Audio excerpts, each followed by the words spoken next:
স্বাগত। আজকে বাংলাদেশে আপনাদের সঙ্গে আছে আমি খালেদ মুহিউদ্দিন। বহুত্ববাদের বিকাশে পরমত সহিষ্ণু একটি সমাজ গঠন জরুরি। এজন্য সরকারের পাশাপাশি নাগরিকেরও অনেক কর্তব্য রয়েছে, কারণ আইন প্রয়োগের চেয়ে আইন মানা সংস্কৃতি বেশি সুফল দেয়। এসব নিয়ে আজকের আলোচনা। ভিন্ন চিন্তা কথা বলতে স্টুডিওতে আছেন সমাজ চিন্তাবিদ অধ্যাপক আবুল কাশেম ফজলুল হক, আছেন সুশাসনের জন্য নাগরিক সুজনের সম্পাদক ডক্টর বদিউল আলম মজুমদার এবং জগন্নাথ বিশ্ববিদ্যালয়ের উপাচার্য ডক্টর মিজানুর রহমান। স্বাগত আপনাদের।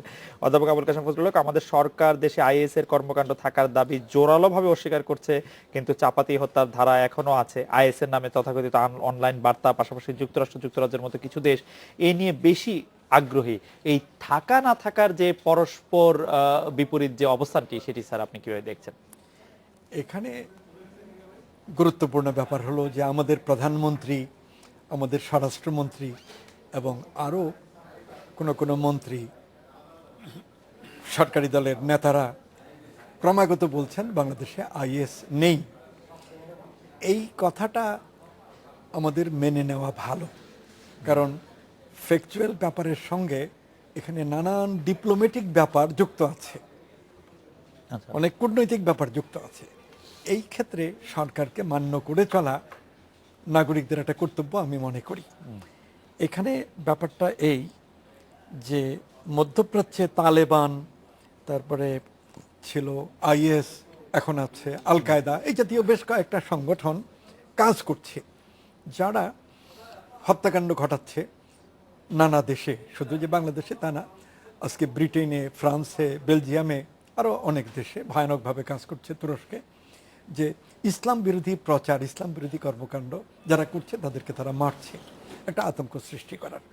তো এই ব্যাপারগুলো আমরা প্রধানত পশ্চিমা মাধ্যম থেকে খবর পাই, বিবিসি, সিএনএন, স্কাই নিউজ, এইসব। এবং তারা তাদের যে স্বার্থ, এক কথায় বলা যায় সাম্রাজ্যবাদী স্বার্থ, সেই স্বার্থের দিক থেকে প্রচার কার্য চালায়। বিবিসি কি পরিমাণ মিথ্যা কথা বলেছে মধ্যপ্রাচ্যের যুদ্ধের সময়ে, এটা সারা দুনিয়ার মানুষ এখন বুঝে ফেলছে। তো ব্যাপারটা এই যে মার্কিন যুক্তরাষ্ট্রই এইগুলো সৃষ্টির জন্য দায়ী। মৌলবাদ বিরোধী আন্দোলন বলে একটা আন্দোলন আমাদের দেশে খুব চলেছে এক সময়, আরও অনেক দেশে, ভারতেও, এবং ভারতে বাবরি মসজিদ ভেঙে ফেলেছে। আমাদের দেশে তবলিগ জামাত অনেক বড় হয়েছে, সুফি সম্মেলন অনেক বড় হয়েছে, আরও অনেক কিছু। এই বাস্তবতার মধ্যে অনেকগুলো ঘটনা আছে, বলার সময় নাই। মার্কিন যুক্তরাষ্ট্রই তালেবান বাহিনী গঠন করেছে। কিন্তু স্যার আমরা এই প্রসঙ্গে আবার আপনি মনে করছেন যে এখন কূটনৈতিক কারণে, ডিপ্লোম্যাটিক বাস্তবতা, সেই বিষয়টা আমাদের দেখা উচিত। কথাটা আমি শেষ করি, সেটা হলো বাংলাদেশ সরকার মার্কিন যুক্তরাষ্ট্র সরকারের সঙ্গে চুক্তিবদ্ধ আছে যে যুক্তরাষ্ট্রের জঙ্গিবাদ বিরোধী, ওদের ভাষায় আর্মড ইসলামিক ফান্ডামেন্টালিস্টদের বিরুদ্ধে যুদ্ধে শরিক থাকবে। ভারত সরকারও একইভাবে মার্কিন যুক্তরাষ্ট্রের সঙ্গে আর্মড ইসলামিক ফান্ডামেন্টালিস্টদের বিরুদ্ধে যুদ্ধে শরিক থাকবে, এরকম চুক্তিবদ্ধ আছে। এই চুক্তিতে যাওয়া আমার মতে বাংলাদেশেরও উচিত হয় নাই, ভারতেরও উচিত হয় নাই। মনমোহন সিং তখন প্রধানমন্ত্রী, আর আমাদের বর্তমান প্রধানমন্ত্রীর কালী। আমেরিকা চাপ দিয়ে চুক্তিবদ্ধ করেছে। এখন আমেরিকা সুযোগ খুঁজছে যে কোনোভাবেই হোক বাংলাদেশে তারা তাদের গোয়েন্দা বাহিনী পাঠাবে, সৈন্যবাহিনী পাঠাবে, পাঠিয়ে এইগুলো দমন করবে। এখন বাংলাদেশ সরকার ভয় করছে, এবং আমরাও ভয় করছি, যে আজকে মার্কিন বাহিনী, আন্তর্জাতিক শান্তিরক্ষা বাহিনী যদি বাংলাদেশে আসে, সেইটা সিরিয়ার জনগণের যেমন দুর্ভাগ্য হয়েছে, বাংলাদেশের, ভারতের জনগণের জন্য সেরকম দুর্ভাগ্যের কারণ হবে। ডক্টর বদিউল আলম মজুমদার, এই প্রসঙ্গে আপনি কি মনে করছেন যে আসলে জঙ্গি থাকা না থাকা আমাদের কূটনৈতিক বাস্তবতা? অনেক ধন্যবাদ। আমার মনে হয় এই জঙ্গিবাদ, যে সকল সাম্প্রতিক হত্যাকাণ্ড ঘটছে, এগুলোর দুটো কারণ হতে পারে। একটা হতে পারে যে আমাদের যে ধর্মীয় মৌলবাদ, উগ্রবাদ, তারা এটা ঘটাইতে পারে, কিংবা বাইরে থেকে উৎসাহিত হয়ে আইএসের কানেকশনে ঘটাইতে পারে তারা, কিংবা আইএসের উপস্থিতি এখানে থাকতে পারে, যারা যেটা ওই যে আমাদের সরকার অস্বীকার করছে। কিন্তু এতে কি আসা যায়? আমি তো মনে করি না এতে কিছু আসা যায়। কারণ এই যে উগ্রবাদীরা, ধর্মীয় উগ্রবাদীরা কিংবা আইএসের দ্বারা যারা অনুপ্রাণিত, এবং এখন এখানে আইএস থাকতে হবে না, আইএসের দ্বারা এখন ইন্টারনেটের বদৌলতে তারা ওই ভাবশিষ্য হয়ে তারা এইগুলো কাজ করতে পারে, ওই যে যেগুলো আইএস করতে চায়। তো আমার মনে হয় আরেকটা, এই দুটো শক্তি কিন্তু তারা একটা উগ্রবাদী রাষ্ট্র সৃষ্টি করতে চায়, এবং এখন তাদের মধ্যে যদি ভিন্নতাও থাকে তারা কিন্তু এক হয়ে যাবে, তারা এক হয়ে যাবে।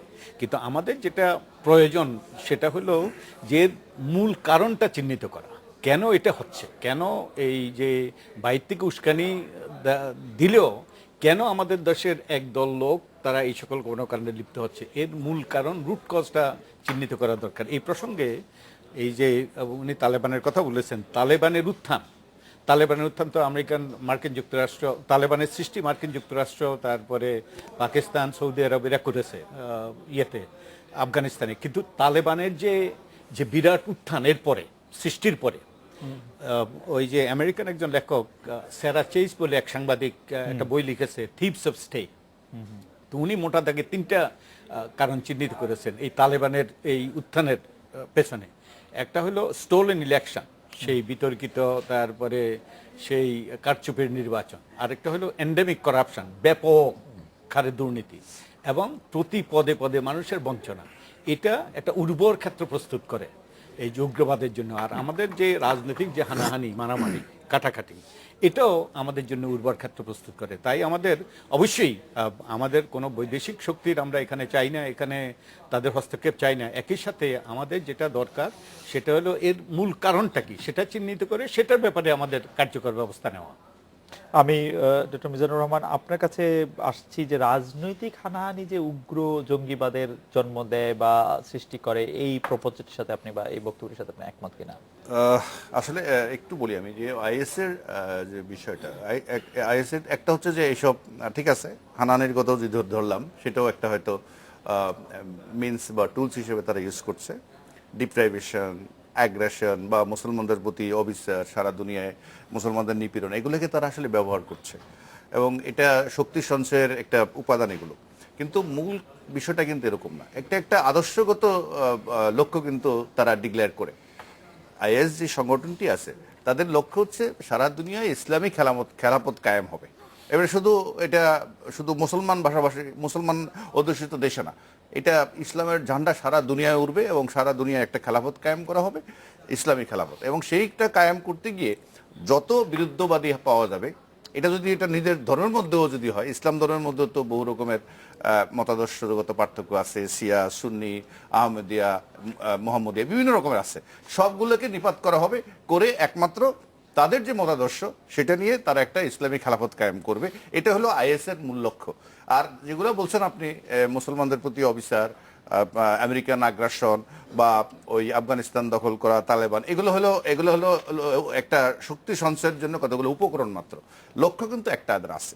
আর এই মতাদর্শে, একই মতাদর্শে বিশ্বাসী লোক কিন্তু এই ফাকবরত উপমহাদেশ বা বাংলাদেশে আছে। কিন্তু আমরা মানে লিঙ্কেজ যদি এইভাবে করেন যে আইএস তাদের মোডাস অপারেন্ডি যেভাবে হয়, আইএস হয়তো এক এক জায়গায় বোমা হামলা করে সিরিয়াতে কেনা বলা হয়, আফগানিস্তানে বা আফ্রিকায় 100 জন, 150 জন, 60 জন, 70 জন লোক মেরে ফেলে।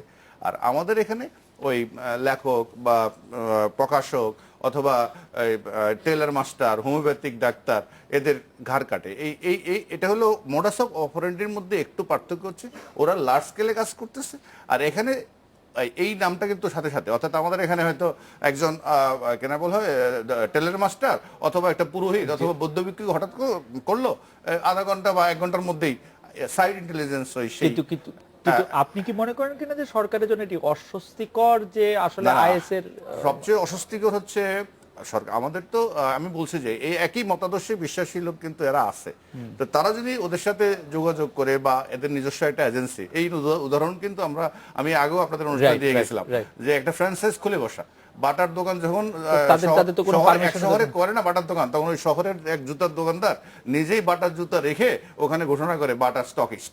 তো এটা এখানে আমাদের এই অস্বীকার করার কোনো কারণ নেই, কারণ এসব বাংলা বই থেকে আরম্ভ করে আমাদের এখানে জেএমবি এগুলো তো ছিলই। আর এগুলোর মতাদর্শগতভাবে আইএস এর সাথে কিন্তু মিল আছে।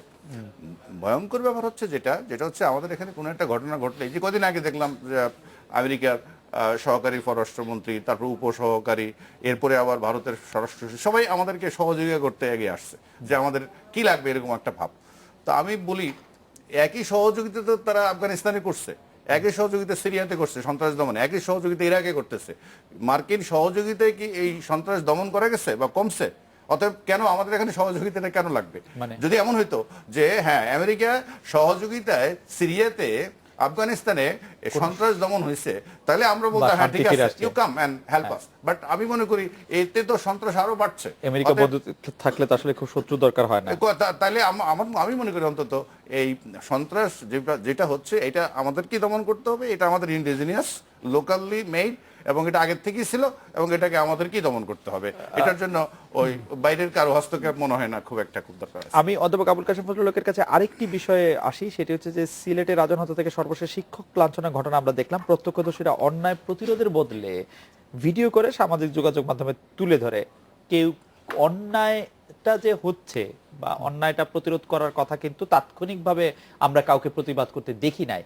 তো যদি আমরা একজনকে অন্যায়কারী বলি, তিনি সংসদ সদস্য হন আর যাই হন, তারা যেখানে উপস্থিত ছিলেন সেখানে জনমানুষ, তারা সবাই তো আসলে একে অপরাধী। আমরা এরকম হয়ে যাচ্ছি কেন? এর মধ্যে কিছু রহস্যজনক ব্যাপার আছে। যাদের চোখ কান খোলা তাদের বিষয়টা বোঝার কথা। আমি তার আগে এই কথাটা বলতে চাই যে আজকে যে আমেরিকা বাংলাদেশে জঙ্গি দমনে আসার জন্য এত উদ্গ্রীব, এটা বাংলাদেশের জনগণের স্বার্থেও না, বাংলাদেশ রাষ্ট্রেরও স্বার্থে না, এটা সম্পূর্ণ আমেরিকান স্বার্থে তারা আসতে চায়। তাদের স্বার্থ সবটা তো আর আমাদের বোঝায় না, তারা সবসময় দেখায় যে আমাদের স্বার্থে আমাদের কল্যাণে কাজ করতে চাইছে। এখন যে প্রশ্নটা আসছে আমাদের সামনে যে কেন জনগণের ভিতর থেকে প্রবল প্রতিরোধ নেই, অন্তত প্রতিবাদ নেই, এটা একটা গুরুতর প্রশ্ন। আমি একটা দৃষ্টান্ত দিই। এই যে আমাদের গণজাগরণ মঞ্চ গেল শাহবাগে, এই গণজাগরণ মঞ্চে কিন্তু বাংলাদেশের বিখ্যাত বুদ্ধিজীবীরা ঢাকার প্রায় সকলেই গিয়ে একাত্মতা ঘোষণা করেছেন। নাম আমি না উল্লেখ করতে চাই না, আপনারা দেখেছেন, পত্রপত্রিকায় উঠেছে, টেলিভিশনের চ্যানেলে, তারা মঞ্চে উঠে একাত্মতা ঘোষণা করেছেন। এবং যারা গণজাগরণ মঞ্চ করছে, Bloggers and online activist forum, তাদেরকে উৎসাহিত করেছে। তারপরে যখন একে একে নিহত হতে লাগলো আমাদের ব্লগার্সরা, তখন কিন্তু এই বুদ্ধিজীবীরা একেবারে নীরব। তারা যে একটা বিবৃতি দেবেন, তারা যে গণজাগরণ মঞ্চে এসেই বলবেন যে এগুলো অন্যায়, আমরা প্রতিবাদ করি, এরকম কিছুই করেননি। যারা নিহত হয়েছেন তাদের মধ্যে কয়েকজন লেখক আছেন, বাংলা একাডেমির বই মেলায় তারা পার্টিসিপেট করেছেন, প্রকাশক আছেন যারা বাংলা একাডেমির মেলায় প্রতিবার বই প্রকাশ করেন। এখন বাংলা একাডেমির যারা কর্তৃপক্ষ, আমি নাম বলতে চাই না, তারা সকলেই কিন্তু এই গণজাগরণ মঞ্চে এসে একাত্মতা ঘোষণা করে গেছেন। এতগুলো লোক নিহত হলো, বাংলা একাডেমির এই উদ্বোধন অধিবেশনে অথবা কোনোটাতে একটা যে শোক প্রস্তাব নেওয়া, এটা কিন্তু তারা নেয়নি। একটা কালো ব্যাজ ধারণ করা, এটা করেনি। 1 মিনিট দাঁড়িয়ে নীরবতা অবলম্বন, এটা করেনি। তারা তো পার্টনার ছিলেন এই হত্যাকাণ্ডের পেছনে, তারা যে উৎসাহ দিয়েছেন, সেই উৎসাহ দেওয়ার পরে তারা কি করে এইরকম নীরবতা অবলম্বন করেন? এর মধ্যে একটা গোজামিল আছে না? আমরা না বুঝতে পারি, কিন্তু সাধারণ শিক্ষিত লোক যারা খবরের কাগজ পড়ে তারা তো বোঝেন যে এটার মধ্যে ভেজাল আছে। সেই ভেজালটা কি, এগুলো বলতে গেলে অনেক সময় লাগবে। আমাদের দেশে যে মৌলবাদ বিরোধী আন্দোলন হয়েছে 1980 সন থেকে, মৌলবাদ বিরোধী আন্দোলনের জন্য কি দেশটা তৈরি ছিল? মৌলবাদ শব্দটা কি বাংলা ভাষায় চালু ছিল? কারা আনছে, কেন আনছে? এবং মৌলবাদ বিরোধী আন্দোলন যত করা হয়েছে, যাদেরকে মৌলবাদী বলা হয় তাদেরই তো বৃদ্ধি ঘটেছে। কাজে এগুলোর মধ্যে অনেক ভেজাল আছে। এটা বিখ্যাত পণ্ডিতরা না বুঝতে পারেন, সাধারণ সংবাদপত্র পাঠকেরা বোঝেন। আমি একটা বিরতি আজকে যে আমাদের প্রধানমন্ত্রী একটা কথা বললেন যে মুক্তবুদ্ধি চর্চা মানে কি পর্নোগ্রাফি, মুক্তবুদ্ধি চর্চা মানে কি গালাগালি করা ইসলামের ধর্মের প্রচারক এবং কোরআন হাদিসের বিরুদ্ধে, কথাটা খুব সিগনিফিক্যান্ট। প্রধানমন্ত্রীর পদে থেকে এইটুকু বলা কঠিন, কিন্তু তারপরে তিনি বলেছেন, তিনি তো একটা রূঢ় সত্যের প্রতি ইঙ্গিত করেছেন যে প্রগতির নামে, মুক্তবুদ্ধি চর্চার নামে গত 35 বছর ধরে যেসব কাজ এই দেশে হয়েছে, এইসব কাজের ভেতরে বড় রকমের ভণ্ডামিত্বের প্রতি ইঙ্গিত করেছেন। যে প্রগতির নামে, মুক্তবুদ্ধি চর্চার নামে গত 35 বছর ধরে যেসব কাজ এই দেশে হয়েছে, এইসব কাজের ভেতরে বড় রকমের ভণ্ডামি আছে, প্রতারণা আছে। সেই কথাটাই প্রধানমন্ত্রীর চেয়ারে বসে বলা কঠিন, তারপরেও তিনি বলেছেন। আমরা একটা বিরতি নিচ্ছি, বিরতির পরে ফিরে এসে এই ভেজাল, গোজামিল এবং নীরবতা প্রসঙ্গে যেটি প্রফেসর আবুল কাশেম ফজলুল হক প্রশ্ন তুলেছেন, ডক্টর বদিউর রহমান, ডক্টর মিজানুর রহমান, আপনাদের মতামত জানতে চাইবো। আমরা এটা ফিরছি আপনাদের কাছে।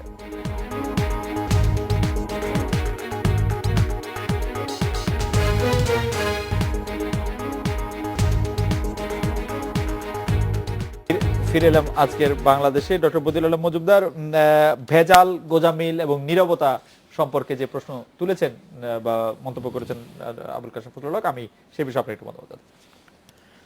আমার মনে হয় এই তিনটার মধ্যেই একটা যোগসূত্রতা রয়েছে, এবং এটা আমি বলবো যে আমাদের বহুলাংশে এটা রাজনৈতিক সংস্কৃতি থেকে, রাজনৈতিক সংস্কৃতি এটার আশ্রয় প্রশ্রয় দিচ্ছে।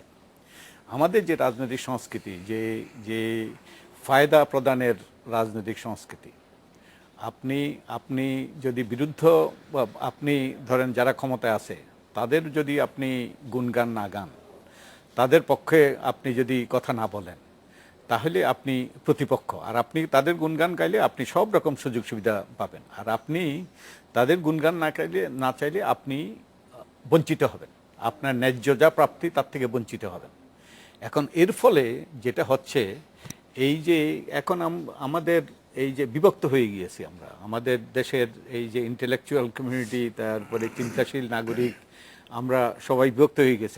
আমাদের সাংবাদিকরা বিভক্ত হয়েছে, আমাদের অন্যান্য ছাত্র সংগঠন বিভক্ত হয়েছে, শিক্ষকরা বিভক্ত হয়েছে। শুধু তাই নয়, যারা জ্ঞানী গুণী ব্যক্তি তারাও বিভক্ত হয়ে গিয়েছে। এবং এর দ্বারা এই যে বিভিন্ন রকম সুযোগ সুবিধা, এবং সুযোগ সুবিধা যদি আপনি না নিতে চান, আপনি নিপীড়ন নির্যাতনের শিকার হবেন।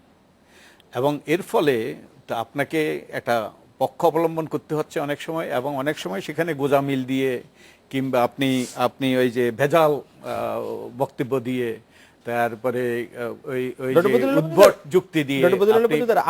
আমি যদি সরাসরি ওই প্রশ্নে আসি, যে আপনি যা বললেন যে আসলে একটা বিভক্তির, এটা ধরেন মানুষ খুন হচ্ছে নানাভাবে, নানা ফর্মে, সরকার, কিন্তু আপনি প্রতিবাদ করছেন না, সেই অভিযোগ যে অধ্যাপক আবুল কাশেম ফজলুল হক তুলছেন, সেটি কিভাবে আপনি মোকাবেলা করবেন? ওকে, আমার মনে হয় না এটা সত্য যে আমি ব্যক্তিগতভাবে প্রতিবাদ করছি না, এটা সত্য নয়। যে আমি প্রতিবাদ করছি আমার সাধ্যমতো, আমার এই যে যেটুকু আমার পক্ষে সম্ভব সেভাবে আমি প্রতিবাদ করছি। এবং আমরা শুধু এই যে খুন খারাপি হত্যার প্রতিবাদে করছি না, আমরা যেটা বলার চেষ্টা করছি যে এই খুন খারাপি বন্ধ করার জন্য অবশ্যই আমাদের যারা আইনশৃঙ্খলা রক্ষাকারী বাহিনী, তাদের কঠোরতা প্রদর্শন করতে হবে, তাদেরকে শাস্তি দিতে হবে, বিচার রায়তা আনতে হবে।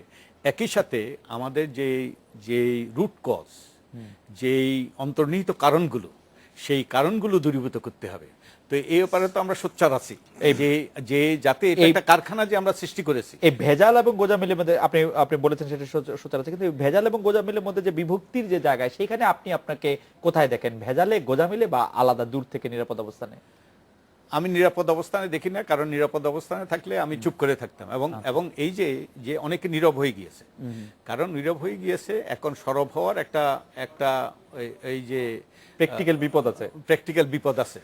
শুধু তাই নয়, আপনি এই যে ধরেন অনেক সময় অন্যায় হয়, রাস্তায় অন্যায় হয়, আপনি সেখানে প্রতিবাদ করতে গেলে কিংবা প্রতিখানে জড়িত হইতে গেলে আপনি অনেক উদাহরণ আছে যে আপনি অযথা হয়রানির শিকার হন, আপনি ভিকটিম হয়ে যান অনেক সময়। এরকম হয়ে যায় যে প্রতিবাদ নেই কথাটা ঠিক না, নানাভাবে নানাজন প্রতিবাদ করছেন। এখন একটা আদর্শগত ব্যাপার আছে, যে কথাটা বলা হলো যে ওরা তো ইসলাম প্রচারের জন্য, ইসলাম প্রতিষ্ঠার জন্য কাজ করে, তাদের একটা মিশনারি জিল আছে, তার থেকে তারা জঙ্গিবাদে গেছে। এখন আমাদের যদি গণতন্ত্র ঠিক সেই রকম আদর্শ হিসেবে উপলব্ধি করতাম, প্রচার করতাম, তাহলে আমাদের মধ্যেও সেই উৎসাহ আসতো। কিন্তু গণতন্ত্রের ধারণাকে একান্তভাবে সীমাবদ্ধ করে ফেলা হয়েছে ভোটাভুটির মধ্যে, যাতে ওইরকম জেল আসবে না। আমার মনে হয় যে ডক্টর বদিউল আলম মজুমদার, আপনি বক্তব্য দিয়েছেন। আমি একটু জনাব মিজানুর রহমানের কাছে যেতে চাই। অধ্যাপক মিজানুর রহমান, আপনি বলবেন কি যে ভেজাল, যে গোজামিলের কথা আমরা বলছি, যে নীরবতার কথা আমরা বলছি, সেখানে আপনি আপনাকে কোথায় দেখতে পারেন? ইন্টেলেকচুয়াল বিভক্তি যেটা, এটা তো একেবারে এই কয়দিনের মধ্যে বা গত এই শতাব্দীতে হয়েছে তা না। ইন্টেলেকচুয়াল বিভক্তির বিষয়টাই বরং সুস্থতার লক্ষণ, যুগে যুগে হয়ে আসছে। ইন্টেলেকচুয়াল বিভক্তি আমাদের একেবারে আজকে যে আপনি মনে করেন ইসলামের কথা যারা বলে, সেখানেও তো বিভক্তি আছে। এই যে 4-5টা মেহজাব ভাগ হয়েছে, ওটাও কিন্তু ইন্টেলেকচুয়াল বিভক্তি, এটা থাকবেই। কিন্তু আমি যেটা বলতে চাচ্ছি যে আজকের এই যে হত্যাগুলো হচ্ছে, আপনি যদি বলেন যে হ্যাঁ কিছু সুযোগ নিয়ে নিছে গণতান্ত্রিক চর্চার সীমাবদ্ধতার কারণে হয়তো এসবগুলা আমাদের বদিউল আলম ভাই তো এগুলা নিয়ে কথা বলেন, কিন্তু ফরাসি দেশে তো গণতন্ত্রের অভাব নাই, বেলজিয়ামে তো গণতন্ত্রের অভাব নাই, আক্রমণগুলো সবচেয়ে বড় আক্রমণগুলো তো ওখানেই হয়েছে।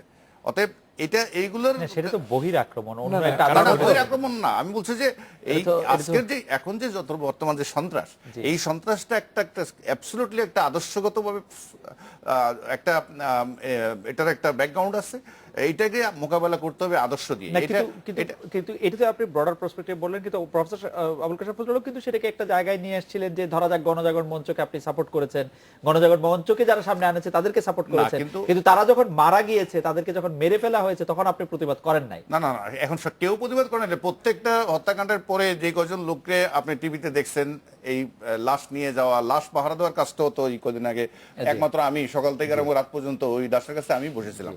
সেগুলো করে না এরকম না, প্রচুর লোক করে, কিন্তু হয় কি এক একটা মোমেন্টাম আছে প্রত্যেকটা জিনিসের, প্রত্যেকটা আন্দোলনেরও। এই গণজাগরণের মঞ্চেরও একটা পর্যায় পর্যন্ত, যেদিন গণজাগরণ মঞ্চের যারা একবারে উদ্যোক্তা প্রথম থেকে যারা ছিল, তাদের মধ্যে আমি একজন। আমি এক পর্যায়ে কিন্তু এটা বলছিলাম, যখন রাষ্ট্র এই ট্রাইব্যুনালের রায়ের বিরুদ্ধে আপিল করতে পারবে, এটা যখন পার্লামেন্টে যখন হয়ে গেল, আপনি জিজ্ঞেস করেন নাসিরুদ্দিন সাহেবকে, আমি বলছিলাম যে এটা এই পর্যায়ে এটার এই আন্দোলনটা এখানে স্থগিত দেওয়া উচিত, পরবর্তীতে প্রয়োজন হলে আবার আসবে। কিন্তু একটা আন্দোলন, কিন্তু স্যার আন্দোলন স্থগিত কিন্তু করে না, তো স্থগিত আবার আন্দোলন- আবার না, প্রয়োজন হলে না, আসবে, না, না, স্যার। কিন্তু আপনি অনন্তকাল একটা আন্দোলন না, না, এই একই মোমেন্টামে না, না, রাখবেন, স্যার, দুনিয়ার আন্দোলন কোনো- স্থগিত করে দেওয়া উচিত স্যার, সেটা আপনি কেন বলবেন স্যার? আমার মনে হয়েছিল যে এইভাবে মোমেন্টাম সারা জীবন একটা আন্দোলন রাখা যায় না। ইতিহাস না থাকলে না থাকবে, সেটা নিজেই বন্ধ হয়ে না, যাবে। নিজেই বন্ধ হয়েছে, তাই হয়েছে, এটা ন্যাচারাল ডেথ হয়েছে, বা এটা বলতে পারেন আপনি, এটা ক্লিনিক্যালি ডেথ এখন বলতে পারেন। ওকে, ডেথ হ্যাঁ, হয়েছে তো সেটা এটা তো পর্যন্ত বলতেই ঠিক পারি, আছে, কারণ কিন্তু সেটা রাজনৈতিক প্রতিপক্ষ কি করে হলো? রাজনীতি প্রতিপক্ষ কেউ করেনি। আপনি কেন, আপনি আমি জিজ্ঞেস করতেছেন যে আপনি কেন বলছেন, আমি বলছি এই জন্য যে আমি এটার প্রতিষ্ঠাতার সাথে এটাকে জনবল থেকে আরম্ভ করে যত রকমের সাপোর্ট দেওয়ার দরকার ছিল সেটা যারা দিচ্ছে তার মধ্যে আমি একজন। অবশ্যই বলতেই পারি, অবশ্যই পারি। জি। আমি তখন বলছিলাম যখন প্রয়োজন হবে আবার তারা আসুক, কিন্তু এইভাবে আপনি অনবরত অনন্তকাল পৃথিবীর কোনো আন্দোলন এই একই মোমেন্টামে থাকে না। একইভাবে একদম আন্দোলন এগুলো নিষ্ফল তাও তো বলা যাবে না, এগুলোর ফল তো একটা আসছেই। আরেকটা হচ্ছে এই যে সর্বশেষ যে নারায়ণগঞ্জের ঘটনা, তো কে প্রতিবাদ করে নাই? হাজার হাজার মানুষ প্রতিবাদ করছে, অন্তত কয়েক হাজার জায়গায় কেনা বলা হয় মানববন্ধন হয়েছে, শিক্ষক সমিতিগুলো, ফেডারেশনগুলো থেকে আরম্ভ করে বিভিন্ন কর্মসূচি দেওয়া হয়েছে, এবং সেখানে তো হচ্ছে। এখন একটা যদি হয় যে প্রতিপক্ষ শক্তিশালী পক্ষ, এখন আমরা যারা বুদ্ধিজীবী আছি তারাও আমরা আরো শক্তি সঞ্চয় করে একটা মারামারি, আবার ওই যে যেগুলোকে আমরা বলি বোমা টোমা পেট্রোল বোমা সবকিছু নিয়ে আবার আন্দোলনে নেমে গেলাম, এটা কি করবো? আমাদের যা করার বুদ্ধিজীবী বুদ্ধিভিত্তিক চর্চার সাথে যারা সংশ্লিষ্ট তারা তো এই কাজটাই করতে হবে। স্যার ঠিকই বলছেন, আসলে এই আদর্শগত লড়াইটা আপনি কেবলমাত্র কতগুলো পুলিশ, র্যাব, আইন শৃঙ্খলা রক্ষাকারী বাহিনী এগুলো দিয়ে আপনি এটাকে শেষ করতে পারবেন না। এটা ফাইট করার জন্য এটার কোথায় কোথায় এটার উত্থান হচ্ছে, পকেটগুলো কোথায়, কোথা থেকে আপনি সেই ক্ষেত্রে আপনি কোনো আদর্শগত বিচ্যুতি দেখেন কিনা?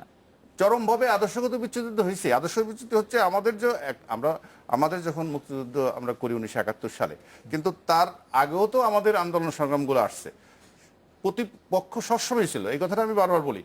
1971 সালে যারা আমাদের মুক্তিযুদ্ধের বিরোধিতা করেছিল, এরা কি শুধু 1971 সালে এসে বিরোধিতা করেছে? এরা তো 1952 সালের ভাষা আন্দোলন থেকে বিরোধিতা শুরু করছে। 1960-এর দশকে যখন রবীন্দ্রসঙ্গীত নিষিদ্ধ করা হয়, এদেশে প্রচুর লোক ছিল রবীন্দ্রসঙ্গীত নিষিদ্ধ করার পক্ষে। এরপরে 6 দফার আন্দোলনের সময় দেশে প্রচুর লোক 6 দফার বিপক্ষে ছিল। 69-এর গণ অভ্যুত্থানের সময়ও আইয়ুব খানকে সমর্থনকারী লোকের সংখ্যা দেশে ছিল। এই পুরো বিরোধিতাকারী গোষ্ঠী যেটা, এটা পুরোটাই তো ক্ষমতাসীন হয় 1975 সালে 15 আগস্ট জাতির জনকে হত্যা করার পরে।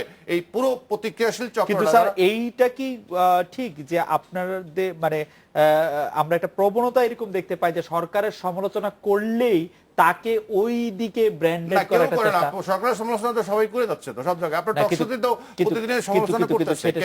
সেটা যে ব্র্যান্ডেডটা এরকম করা হয় যে তারা আসলে ওই গোষ্ঠীর প্রতিনিধি। আপনি আমাকে বলেন কি কি সমালোচনা দরকার দিয়ে আমি করি সরকার?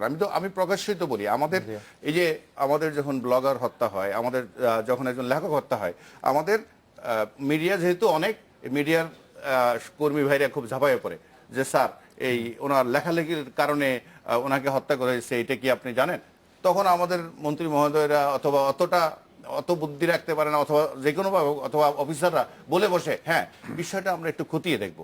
তার মানে দাঁড়াচ্ছে ওই লেখার সাথে তার হত্যার একটা রিলেশনশিপ ডেভেলপড হয়ে যায়। আমি বারবার আমাদের মন্ত্রী পুলিশ কর্মকর্তা যেটা বলছি, এরকম প্রশ্ন সম্মুখীন হলে সাথে সাথে বলবেন এটা এখন কোনো প্রশ্নই হতে পারে না, কেন হত্যা করা হয়েছে একটা লোককে এটা এখন আলোচনার বিষয় হতে পারে না, এটা তদন্ত সংস্থার কাজে লাগতে পারে। আগে দরকার হচ্ছে যে হত্যাকারী তাকে অ্যারেস্ট করা, তাকে ধরা। কোন ধর্ম কোন বিষয়টা এখন আলোচনার বিষয় হতে পারে না, এটা তদন্ত সংস্থার কাজে লাগতে পারে। আগে দরকার হচ্ছে যে হত্যাকারী তাকে অ্যারেস্ট করা, তাকে ধরা। কোন ধর্ম কোন বিশ্বাস কোনো কিছুই মানুষকে হত্যা করার পারমিশন দেয় না, এই কথাটা আগে বলতে হবে। আর কেন হত্যা করা হলো তার লেখালেখি, ওই যে অনুভূতি, এসব কথাবার্তা, অনুভূতি হচ্ছে বিশ্বাসের একটা পর্যায়। এক সেকেন্ড আমি বলি, অনুভূতি কাকে বলে? অনুভূতি হচ্ছে বিশ্বাসের প্রাথমিক পর্যায়ে হচ্ছে অনুভূতি। যার বিশ্বাস খুব সুদৃঢ় তার অনুভূতি অত হালকা থাকে না, যে আপনি একটা কিছু বললেন আর এতেই আমার আল্লাহ বা আমার প্রিয়জন হয়ে গেল, নেমে গেল আকাশ থেকে, এরকম হওয়ার কোনো কারণে। যার বিশ্বাস একেবারে হালকা তাদের অনুভূতিও হালকা, অতএব খুব সহজেই তাদের অনুভূতিতে আঘাত লাগে। আমরা একটা বিরতি নিচ্ছি, বিরতির পর ফিরে এসে ডক্টর আবুল কাশেম ফজলুলকে আমরা দেখতে পাচ্ছি যে এই অভিযোগ একটি করা হচ্ছে যে ধর্মকে নিয়ে একটি সুবিধাবাদী রাজনীতি করতে চাইছে সরকারি দল, এই অভিযোগ আসছে।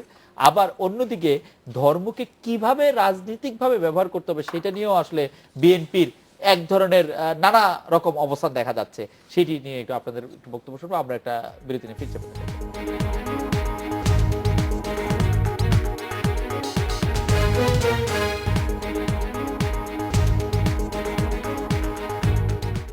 ফিরে এলাম আজকে বাংলাদেশে।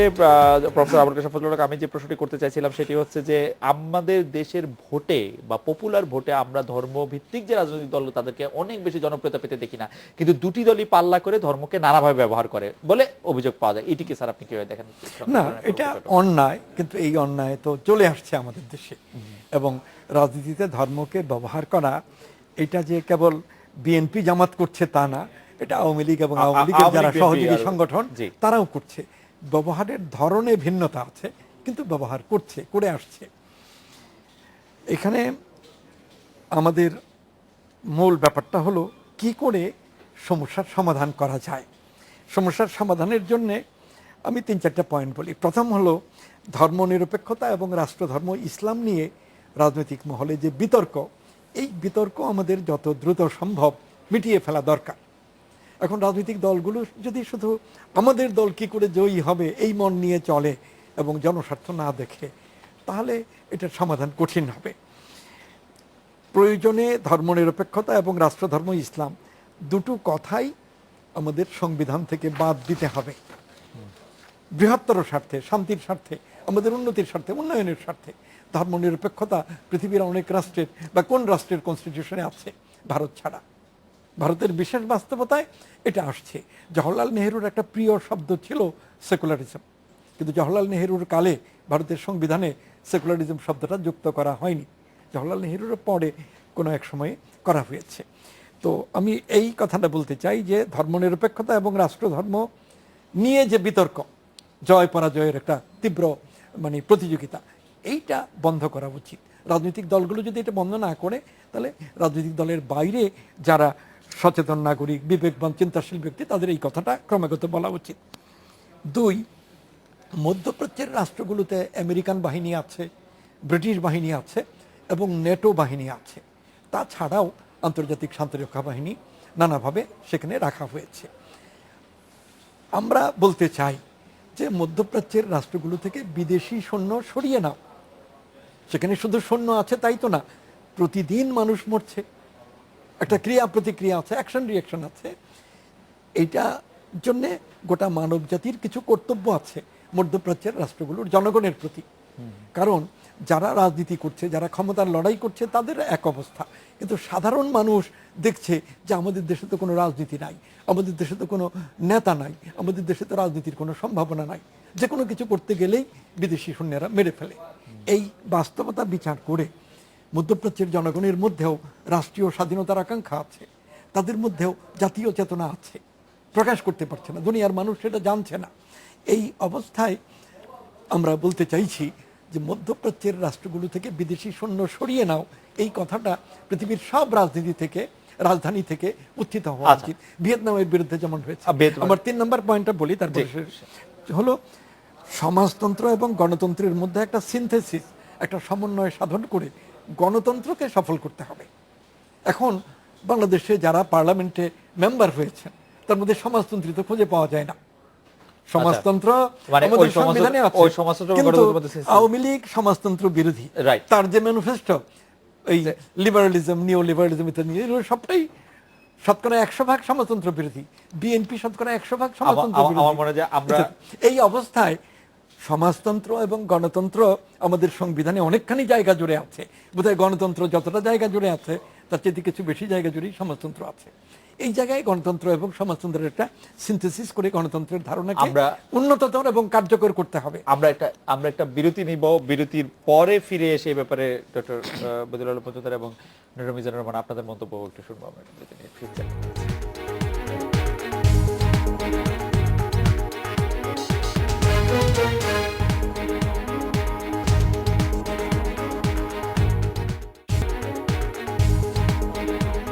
ফিরছি। ফিরে এলাম আজকের বাংলাদেশে। অধ্যাপক আবুল কাশেম ফজলুল হক বলছিলেন, আমি একটু ডক্টর বদিউল আলম মজুমদার আপনার কাছে জানতে চাইবো যে আদর্শ গণতন্ত্র পরমত সহিষ্ণুতার প্রশ্নে অনেকগুলি প্রসঙ্গ ডক্টর আবুল কাশেম ফজলুল হক বলেছেন, অধ্যাপক আবুল কাশেম ফজলুল হক বলেছেন, কিন্তু একটি রাষ্ট্র প্রতিষ্ঠায় সরকার ও সরকারি দলের কাছে এখনই কোন পদক্ষেপ আপনার গুলি প্রসঙ্গ ডক্টর আবুল কাশেম ফজলুল হক বলেছেন, অধ্যাপক আবুল কাশেম ফজলুল হক বলেছেন, কিন্তু একটি রাষ্ট্র প্রতিষ্ঠায় সরকার ও সরকারি দলের কাছে এখনই কোন পদক্ষেপ আপনার চাওয়া, যে এখনই নিতে হবে, মানে বা একটু দেরি হয়ে গেছে বা নেওয়া উচিত? আমার মনে হয় একটা আমাদের গুরুত্বপূর্ণ, আমি আগেই বলেছি যে আমাদের যে এই যে উগ্রবাদ, এই যে হত্যা, এগুলো রুট কজ, এগুলোর মূল কারণগুলো আমাদের চিহ্নিত করতে হবে এবং কি কারণে এগুলোর বিস্তার ঘটছে এবং কি কারণে এর জন্য একটা সহায়ক পরিবেশ সৃষ্টি হচ্ছে। তো আমার মনে হয় একটা বড় কারণ হলো আমাদের রাজনৈতিক বিভক্তি এবং রাজনৈতিক হানাহানি, দলাদলি। আমার মনে হয় সরকারের একটা গুরুত্বপূর্ণ কাজ হওয়া উচিত যে আমাদের একটা পলিটিক্যাল সেটেলমেন্ট, রাজনৈতিকভাবে একটা সমঝোতার মাধ্যমে আমরা যৌথভাবে, সমবেতভাবে, সম্মিলিতভাবে এই অপশক্তিকে আমরা প্রতিরোধ করি। এটা একটা করা দরকার। আর আমাদের যে একটা কম্প্রিহেন্সিভ স্ট্র্যাটেজি দরকার, আমাদের এদেরকে প্রতিরোধ করার জন্য একটা কম্প্রিহেন্সিভ স্ট্র্যাটেজি দরকার। যে আমরা এখন মূলত বল প্রয়োগ করছি এবং আমেরিকা বল প্রয়োগ করে তো কি করেছে তার আমরা ওই যে অবশ্যই হ্যাঁ দেখতে পাচ্ছি আমরা। এখন অবশ্যই যারা ক্রিমিনাল, যারা অন্যায় করছে, যারা হত্যার সাথে যুক্ত, যারা বিভিন্ন রকম অপরাধী কর্মকাণ্ডের সাথে যুক্ত, তাদেরকে অবশ্যই তাদের বিরুদ্ধে বল প্রয়োগ করতে হবে, তাদেরকে আইনের আওতায় আনতে হবে, তাদেরকে এই যে শাস্তি দিতে হবে। কিন্তু এদের দ্বারা অনেক লোক কিন্তু বিভ্রান্ত হচ্ছে, বিপদগামী হচ্ছে। তো এদেরকে আমাদেরকে এদের বিরুদ্ধে কিন্তু বল প্রয়োগ করে হিতে বিপরীত হবে। তো এর জন্য আমাদের একটা অল্টারনেটিভ ন্যারেটিভ, যে আমাদের যে উগ্রবাদের একটা বড় স্লোগান হলো ইসলাম বিপন্ন, ইসলাম মুসলমানদের বিরুদ্ধে অন্যায় হচ্ছে ইত্যাদি ইত্যাদি। তার পক্ষান্ত, তার বিপরীতে একটা অল্টারনেটিভ, একটা বিকল্প, যে যারা অন্যায় করছে তাদের অবশ্যই শাস্তি হবে, তাদের ওই যে শাস্তি হইতে হবে। কিন্তু ইসলাম বিপন্ন এই ব্যাপারে আমাদের একটা অল্টারনেটিভ ন্যারেটিভ দাঁড় করিয়ে, এবং যেটা করা দরকার এখন শুধু রাজনৈতিক সমঝোতাই নয়, রাজনৈতিকভাবে ঐক্যবদ্ধভাবে নয়, আমাদের সমাজের সকল স্তরের মানুষকে আমাদের we need to engage people. এই যে অল্টারনেটিভ ন্যারেটিভের ভিত্তিতে আমরা আমাদের সাংবাদিকদের সাথে, আমাদের শিক্ষকদের সাথে, আমাদের ছাত্রদের সাথে, সমাজের সকল স্তরের মানুষের সাথে, যে তারা যাতে বিপদগামী যারা আছে তারা যাতে যে বিপদগামী না হয়, কারণ তাদেরকে আমরা নির্মূল করতে পারবো না, তাদেরকে সবাই জেলে পুরতে পারবো না, তাদেরকে মেরে ফেলতে পারবো না। তো আমার মনে হয় আমাদের একটা কম্প্রিহেন্সিভ স্ট্র্যাটেজি দরকার। সেই ক্ষেত্রে কি আপনি অধ্যাপক আবুল কাশেম ফজলুল যেটি বলছিলেন যে ধর্মের প্রয়োজনে ধর্মনিরপেক্ষতা এবং রাষ্ট্রধর্ম দুটিই তুলে দেওয়া যেতে পারে, এর মতো বড় আলোচনা হতে পারে কিনা? আমি ওনার সাথে বিনীতভাবে দ্বিমত করব। আমার মনে হয় যে আমাদের যে ৭২-এর সংবিধানে যে ধর্মনিরপেক্ষতার কথা অন্তর্ভুক্ত হয়েছে সেটা মুক্তিযুদ্ধের চেতনারই প্রতিফলন। আমার মনে হয় না ওটা বাদ দেওয়ার আমাদের প্রয়োজনীয়তা রয়েছে। তবে রাষ্ট্রধর্মকে ইসলাম করার কোনো যৌক্তিকতা আমি দেখি না। তো আমার মনে হয় আমাদের ধর্মনিরপেক্ষতা এবং আমাদের প্লুরালিস্টিক সোসাইটি, আমাদের বহুত্ববাদিতার এবং এই যে বিভিন্ন ধর্ম, বর্ণ, গোষ্ঠী আমরা একত্রে শান্তিপূর্ণভাবে সহাবস্থান করতে পারবো, সেটাই কিন্তু ওই যে ধর্মনিরপেক্ষতা ওটারই অন্তর্ভুক্ত করে। ওটার অন্তর্ভুক্ত। অধ্যাপক মিজানুর রহমান, আমি যেটা প্রথমে বলি, প্রথম হচ্ছে যে আবুল কাশেম ফজলুল হক স্যার যেটা বলছেন, তো সেটা হয়তো একটা পর্যায় পর্যন্ত কাজে আসবে, যে এই মুহূর্তে মধ্যপ্রাচ্যের বিভিন্ন দেশে যে বিদেশি সৈন্য আছে এগুলো সরিয়ে নেওয়া দরকার। কিন্তু আমার কেন জানি মনে হয় যে এটাই যথেষ্ট হবে কিনা, কারণ যেখান থেকে সৈন্য ইতিমধ্যে কমিয়ে ফেলা হয়েছে, সরিয়ে নেওয়া হয়েছে, সেখানে কিন্তু থামেনি। এখন ইরাকে অথবা আফগানিস্তানে প্রতিদিন যে বোমা হামলায় মানুষ মারা যাচ্ছে, এদের একজনও কিন্তু আমেরিকান বা ব্রিটিশ সৈন্য না, ওরা আফগানিস্তানেরই লোক, অথবা মার্কেটের মধ্যে, বাজারের মধ্যে, মসজিদের মধ্যে, শিয়া মসজিদে, সুন্নি মসজিদে, এবং পাকিস্তানেও অতএব আর আফ্রিকাতে বোকা হারাম যেটা, ওখানে তো কোনো আমেরিকান সৈন্য নাই, সেখানেও কিন্তু প্রতিদিন শত শত লোক মারা হচ্ছে। এই এই সেই জঙ্গি গোষ্ঠী, এই যে আইএসেরই আরেকটা ওখানকার, আমাদের যেরকম একটা জেএমবি বা হরকাতুল জিহাদ বাংলা টিম, ওখানে আরেকটা টিম হলো কিনা বোকা হারাম। তো এই বিষয়গুলো আমি মনে করি না যে একবারে সহজে এই মানে উড্র হয়ে গেলেই। আরেকটা যেটা হচ্ছে যে আমরা যৌথভাবে একমত হলে বিষয়টা বোধহয় সমাধান হয়ে যাবে, জঙ্গি দমন বা এইসব বিষয়ে আমি এইটাও মনে করি না। কারণ পৃথিবীর বহু দেশে, আমাদের দেশে তো জঙ্গি হামলায় লার্জ স্কেলে, মানে আপনি এই কয়েকদিনের মধ্যে গত 2 বছরে 34 জনকে হত্যা করেছি, এটা প্রত্যেকটা আলাদা করে একজনকে, এরকম একটা বিরাট বোমা হামলা করে যেটা 21শে আগস্টে চেষ্টা করা হয়েছিল, সেরকম ঘটনা এই কয়েক বছরের মধ্যে পরে আর ঘটেনি। কিন্তু এই প্রত্যেকটা ঘটনা যখনই ঘটে, এটা আমরা যদি মনে করি যে হ্যাঁ, এই আমাদের এখানে রাজনৈতিক বিভাজন আছে, আওয়ামী লীগ, বিএনপি, এরা যদি যৌথভাবে একদিন একটা যৌথ ঘোষণা করে, তাইলে বোধহয় এরপর দিন এই জঙ্গিবাদী নির্মূল করার প্রচেষ্টা, না এটা নির্মূল, দুটোটা খুব ফ্রেন্ডশিপ হয়ে গেল, যে আমাদের আর গণতন্ত্র নাই, দুই পক্ষ এক কথা বলে, এরকম যদি হয়, তারপরও এই যে বিভক্তি, এটা এই যে জঙ্গিবাদী সমস্যা, এটা যাবে না। কারণ এটা একটা আদর্শের, আমি আগেই বলছিলাম, শুরুতেই বলছিলাম এই কথাটা, এইটার মূলে যেতে হবে। আপনি যেখানে আমরা সবাই মূলে যাওয়ার কথা বলছি, হ্যাঁ, কিন্তু মূলে যেতে অবশ্যই আমাদের একটা টোটাল একটা কালচারাল রেভলিউশনে যেতে হবে, যেখানে শিক্ষা ব্যবস্থা থেকে আরম্ভ করে আমাদের সামাজিক সাংস্কৃতিক যে সংগঠনগুলো আছে, শুধু রাজনৈতিক দলগুলো, কিন্তু সেই কালচারাল রেভলিউশনটা যত মুখে বলা যাবে যে সমাজচিন্তাবিদ হিসেবে বা লোকায়ত পত্রিকার সম্পাদক অধ্যাপক আবুল কাসেম বলছেন যে সেটা নিয়ে তো আমরা আসলে কোনো গবেষণা করি না, আমরা যেটা উপর থেকে বলছি। না বলছি না, এটা আমরা তো কি করতে পারি, বলার কাজটা তো কাউকে করতে হবে। আমি তো লিখছি, স্যারও লিখছে, আমাদের যে ওই জায়গায় যেতে না পারেন, আমাদের শিক্ষা ব্যবস্থার কোথায় কোথায় প্রবলেম আছে। আপনি এই মাদ্রাসার শিক্ষা আর এখন প্রাইভেট ইউনিভার্সিটি শিক্ষা খুব কাছাকাছি চলে আসছে, দোনোটাই হচ্ছে একেবারে জনবিচ্ছিন্ন এবং সমাজ বিচ্ছিন্ন এক ধরনের মানুষ তৈরি হচ্ছে। ওরা যাচ্ছে কোথায়, ওদের শিক্ষাটা কি, পাঠ্যপুস্তকগুলো কি, তাদেরকে কি শেখাচ্ছে? কারণ এরাও তো মাদ্রাসায় যারা পড়ে, তারাও তো আমাদেরই সন্তান, আমাদেরই ভাই, তারা এরপরে যাচ্ছে কি, তাদের ভবিষ্যৎ কি? আপনি কোনো ব্যবস্থা, আমাদের আগেও কথা বলছিলাম, এই যে আমাদের ঘূর্ণিঝড় আইলা, এটা সেটা, শত শত ছেলে মেয়ে এতিম হয়, এরা যায় কোথায়? এদেরকে আমাদের রাষ্ট্র যদি কোনো ব্যবস্থা গ্রহণ না করেন, তাহলে স্বাভাবিক নিয়মে এগুলো ওইদিকে যাবেই। আপনি এই রাষ্ট্র ব্যবস্থা গ্রহণ করে না কেন, সেটাই তো প্রশ্ন। না সেটা হ্যাঁ, ব্যবস্থা যদি আপনি বলেন, ব্যবস্থা যদি গ্রহণ করার যে দায়িত্ব, তাদেরকে বলার জন্য তো আপনি এই আয়োজনগুলো করছেন, তাহলে এটা আয়োজন তো ব্যবস্থাটা আমাকেই করতে হবে। আমরা তো বলে যাচ্ছি জিনিসগুলো করতে হবে। আপনি যত এতিমখানা আছে, সেই এতিমখানাগুলোতে সিলেবাসটা কি, কারিকুলাম কি, ওখান থেকে পাশ করার পরে কোথায় যাচ্ছে? সরকার কি এই এতিম যাদেরকে বলি আমরা, তাদের ব্যবস্থা নিচ্ছে? এগুলো নিতে হবে আমাদের। এখন আপনি কি আমাকে একটা এতিমখানা খুলতে যদি বলেন, তাও করতে পারি, কি করতে পারবো? স্যার, আমি 30 সেকেন্ড আপনার কাছে শুনতে পারবো। যে প্রফেসর মিজানুর রহমান কিছু প্রসঙ্গ আনলেন, আপনি যদি শেষ কথা একটু বলেন। না, আমি আগে যে কথাগুলো বলছি সেইগুলোই আরো এক্সপ্যান্ড করতে পারি, কিন্তু সেটা এক্সপ্যান্ড করতে যাব না। নানা মত তো থাকবে, আমরা সবাই একমতে কথা বলবো তা না। আমি আবার বলবো যে ধর্মনিরপেক্ষতা এবং রাষ্ট্রধর্ম ইসলাম, এই সব বিষয় নিয়ে আমাদের গত 45 বছরের যে অভিজ্ঞতা, সেই অভিজ্ঞতাই বলে দিচ্ছে এই বিরোধ অবিলম্বে মিটিয়ে ফেলা দরকার। কিন্তু প্রফেসর মিজানুর রহমান যেটি বললেন যে রুট কজ, যে আমাদের যে আসলে আমাদের তো যে কিছু অবস্থাহীন গণতন্ত্রের আদর্শের আমূল পুনর্গঠন দরকার। ধর্ম ইত্যাদি নিয়ে যেসব সমস্যা হচ্ছে, এগুলো মোকাবেলার জন্য গণতন্ত্র অনেক বড় আদর্শ।